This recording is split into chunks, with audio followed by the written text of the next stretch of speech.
There are still some solid targets for juicy crypto airdrops in the Solana ecosystem this year, even despite the fact that there's been so much new hype around Solana since the 5-figure Jito airdrop payday. And the issue now is that there's so many different apps and protocols on Solana that you could be interacting with trying to farm airdrops. And by the way, shout out to people like Fabiano.sol that make incredible infographics like this one. But when we look at the sheer number of different apps to interact with, the issue is that some of them are definitely overfarmed at this point, especially MarginFi and Tensor, and other ones might not actually release a token at all, like Phantom. And so that's why in today's video, I'm going to give you my list of the top 4 airdrops to farm in the Solana ecosystem for 2024, where even if you just start today, I think you still have a solid chance of qualifying for some lucrative airdrops before the end of this year. And for each item on the list, I'll tell you why I think it's still a solid opportunity, and I'll give you a step-by-step plan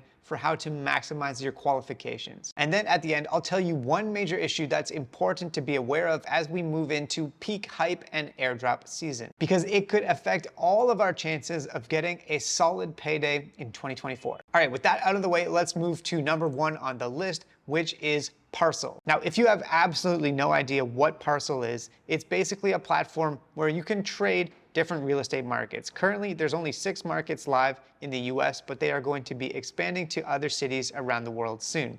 And so what you can do on the platform is to deposit collateral, USDC or SOL tokens, and then to actually trade by either going long or short on different real estate markets. Now, I've made a full comprehensive tutorial on how you can trade using this platform, but in terms of why I think this is still a solid airdrop target is because if we go to the points section, you can see that this airdrop is still relatively underfarmed, especially compared to something like MarginFi, because there are less than 60,000 wallets that are actually interacting with the platform, and I can pretty much guarantee you that the bottom half, or at least the bottom 33% of that, have done very little in the way of transaction volume or value. And when we compare that to, for example, MarginFi, this is one small wallet where I just made a deposit of something like 0.3 SOL, and I've just held it there for several months now. Yeah, 0.36 SOL. Well, that has earned me 832 points, but that doesn't even crack the top 100,000 wallets on the MarginFi platform. And I'm not sure what the total number of people that are farming this airdrop are, but I'm sure there's a lot that have fewer points than this wallet do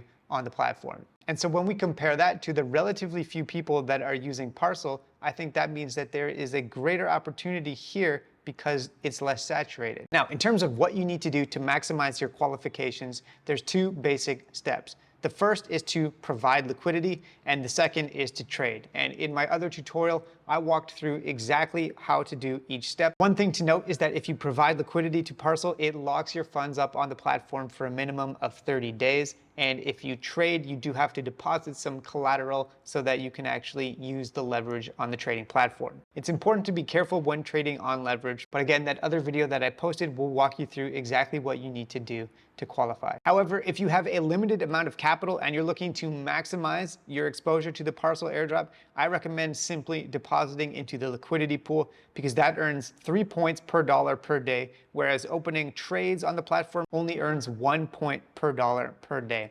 Although it is possible that they'll have some sort of multiplier for people that have done both, I think you should allocate more of your capital towards the liquidity side of things just because it's worth so much more in terms of the point system. And I am not the only one that thinks that. CC2, which is one of my favorite airdrop farming personalities on Twitter, has also said that he's providing 80% of his stack to liquidity and the rest to actually trading on the platform. Now, if you do want to use Parcel, I'll throw my referral code down below this video, and if you use that, you'll receive a 5% bonus on all of your points for life. Okay, moving on to airdrop number 2 that I think is relatively underfarmed and a solid opportunity, and that is Mayan Finance. Now, Mayan Finance calls itself the gates of Solana, and what it is basically a cross-chain bridge. So you can take funds from Solana and bridge them to other networks like Ethereum, Binance, Polygon, Avalanche, etc., and vice versa. So you can bridge from ETH networks on to Solana. How it works is you simply launch the application and then you select where you want to send funds from and where you want to send funds to. And then you confirm the transaction And that's that. Now, in terms of why I think this is a solid airdrop target, one of the main reasons is that this is a potential 2-for-1 because you can qualify for a Mayan Finance airdrop and also a Wormhole airdrop, which is the protocol that is powering the bridge behind the scenes. Now, Wormhole has a massive capital raise and a massive valuation, and a lot of people are speculating that it will be one of the largest airdrops of 2024. And by interacting with the Mayan Finance bridge, you can potentially qualify for both of those airdrops. And so that is why it ranks highly on my list. I like any opportunity to hit 2 targets with 1 stone. Now, when it comes to maximizing your potential qualifications for this, there's 3 things to do. The first is transaction frequency. So the more often that you come back and you bridge between different networks, the better you'll be. The second is transaction value, and that is if you bridge $100, that will be worth more than if you bridge only $10. And so the cumulative value of what you actually bridge using Mayan Finance will probably be some sort of airdrop qualifier or multiplier. And then the final thing that you can do is try to spread out the coins that you're bridging and the networks that you're sending to and from. Because if you transact on all of the different networks and you use a variety of different tokens, then that could also be some sort of qualifier or multiplier. All right, moving now to number 3 on the list. This is actually another 2-for-1,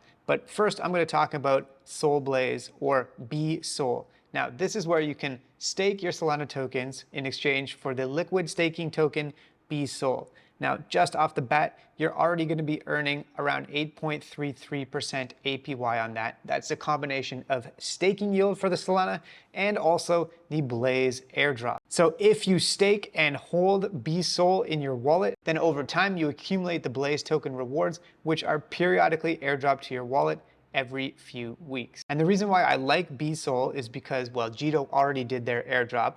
And then if you want to stake your Solana tokens and make sure that you're not getting diluted, then I think SolBlaze is probably the best option out there because of the ongoing airdrop. However, I did say this is another 2-for-1. And the reason for that is if you use your BSol tokens in DeFi platforms, then you can actually increase your score and increase your airdrops. And so I think that the 2-for-1 is to stake Sol with SolBlaze and then take it over to a platform like MarginFi and then stake the BSol on MarginFi. Now, if you stake BSol on MarginFi, you earn additional Blaze tokens here and you increase your bonus rewards from SolBlaze. And the great thing about this, especially compared to something like Mayan Finance, is that you don't have to keep coming back and making new transactions all the time. You simply set it and forget it. And the more that you stake and then deposit into a DeFi platform like MarginFi, the more that you will earn. And this brings me to number 4 on the list, which could also actually be used for number 3 if you wanted to, and that is Camino. Now, Camino is another DeFi platform on Solana where you can borrow and lend different crypto assets. And so if you wanted to lend out BSol to Camino, you could do that as well. But even as a standalone, completely separate airdrop, I like Camino Finance, especially more than MarginFi at the moment, because they haven't even yet released their points system. And so that means that we are still relatively early. Now, in terms of how this platform works, I haven't yet released a full tutorial yet. I will do one at some point in the near future, but simply you deposit onto the platform by using their supply feature, and you can borrow against your collateral. You can also provide liquidity to their liquidity pools, and they have a couple of beta features where you can do leveraged staking and long and short perpetual options. And so when it comes to maximizing airdrop potential for Camino, I am not 100% sure if the point system that they launch will be retroactive, meaning that deposits that you make today will qualify for points in the future. However, even if they don't, that could be some sort of qualifier or multiplier for the airdrop where if you deposited before they even launched the point system, then you get an extra bonus. And so I think that it wouldn't hurt to actually make some deposits early and then to start accumulating points as soon as they get in, because you do want to make sure that you don't get diluted too much like you saw with that other small wallet that I was using on MarginFi. And this brings me to the final point that I wanted to talk about today, which is the major issue that all airdrop farmers in the Solana ecosystem are going to face, which is every time there actually is a large airdrop like we saw with Jito, if you didn't get the airdrop, or if you take the money and cash it out instead of redepositing it to your airdrop farming and trying to compound your airdrop farming, then you will be massively diluted. And so it does create this sort of rich get richer situation where people that were rewarded early, for example, with the Jito airdrop and getting $10,000 plus for free, were then able to take that money and deposit it into MarginFi and dilute all the people that were trying to qualify for that airdrop. And so if you are farming this ecosystem and you're hoping to maximize the amount that you could earn in 2024, it's important just to recognize that this is going to happen and you have to decide what you want to do about it. Of course, if you need to take profits and to spend that money on something, by all means, and I'm all for that. We should all be taking profits at some point. However, if your absolute objective is to simply maximize how much you can earn from airdrop farming in this ecosystem in 2024, then it could be a good idea to roll over airdrops that you get from some platforms and to try and compound them into even more airdrops from the other ones that you're farming. That is, of course, up to you, and you have to decide what level of risk and what level of capital you're willing to put towards this. And as always, of course, before you deposit into any of these DeFi platforms or protocols, make sure that you do your own research and you're comfortable with the risks that you're taking. Hopefully you found this video helpful, and I'll see you later.